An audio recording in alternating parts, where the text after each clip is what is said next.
হয় আজি সাংবাদিক ভাইসকলক প্ৰথমে নমস্কাৰ। তো আমি মিডিয়াৰ মাধ্যমে ক'বলৈ বিচাৰিছোঁ যে যোৱা কেইদিনমান ধৰি এটা আঁচনি বিতৰণ কৰি আছে, IBB আঁচনি হয়, 10,000কে চেক দি আছে ইনজামুল হকৰ আণ্ডাৰত।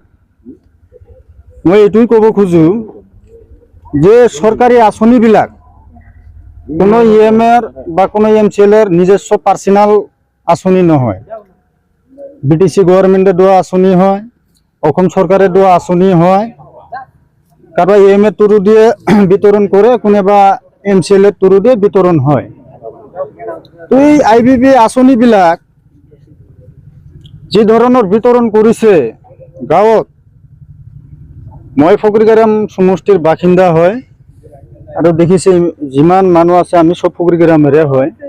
তো যেতিয়ালৈকে নাকি BTC ইলেকশ্যন আহে তেতিয়ালৈকে কেণ্ডিডেটবিলাক যায় গাঁৱত এটা প্ৰচাৰ কৰে যে আমি সবৰ কাৰণে সমান অধিকাৰ বা সমান চোখে চাম, এই ধৰণৰ প্ৰতিশ্ৰুতি দি পেলাই ভোটবিলাক লয়। কিন্তু জিকাৰ পিছত দেখা যায় যে যোনে MCL হওক, যোনে EM হওক, ইয়াৰ লেফ্ট হেণ্ড ৰাইট হেণ্ড এইবিলাকহে আঁচনিবিলাক পায়। আপুনি চাওক গাঁৱত ইমান গৰীব দুখীয়া মানুহ থাকে, এইবিলাকৰ প্ৰাপ্য যিকোনো চৰকাৰী আঁচনি আহিলে যিবিলাক দুখীয়া ফেমিলি, দুখীয়া পৰিয়াল, সিহঁতকে আঁচনিবিলাক দিব লাগে। চৰকাৰী চাকৰি যিবিলাক ফেমিলিত আছে, ডাঙৰ ডাঙৰ বিজনেছমেন, এইসকল ফেমিলিহে এই আঁচনিবিলাক পাই আছে। আৰু দুখীয়া মানুহবিলাক আমাৰ মেইন ফকৰিগ্ৰামত আপোনাৰ ভূমিকা লয় ঘোঁৰামাৰা, আমাৰ কমলাচেৰা, কাঁঠালকুৰি, চিজাভানি এইবিলাক গাঁও লৈ পেলাই ভূমিকা এটা লয়। কিন্তু এই গাঁওবিলাকৰ লগত যি ধৰণৰ গাদ্দাৰি কৰিলে ইনজামুল হক, এইটো খুব বেয়া কৰিছে। এই মিডিয়া থ্ৰু দি আমি আমাৰ হাগ্ৰামা মহিলাৰী ডাঙৰীয়াক ক'বলৈ বিচাৰিছোঁ যে এতিয়া টাইম আছে, আপুনি যদি ইনজামুল হকৰ বিৰুদ্ধে যদি একশ্যন নলয়, আপোনাৰ বিধানসভাত কিন্তু ইয়াৰ প্ৰত্যুত্তৰটো দিব ৰাইজে, এইটো 100%। আৰু ইনজামুল হকক আমি এটা এই মিডিয়াৰ থ্ৰুতে কথা ক'বলৈ বিচাৰিছোঁ যে আপুনি এজন গাৰ্জেন হয় ফকৰিগ্ৰাম সমষ্টিৰ, কাকবা নুন কাকবা তেল দুচকেৰে নাচাব। যদি আগন্তুক দিনক যদি আকৌ MCL হ'বলৈ ইচ্ছা আছে তেনেহ'লে আপুনি চবকে সমান অধিকাৰে চাব লাগিব। যদি 2 নম্বৰীকে আপুনি যি ধৰণৰ কাম কাজ কৰি আছে এইটো বহুত বেয়া কথা।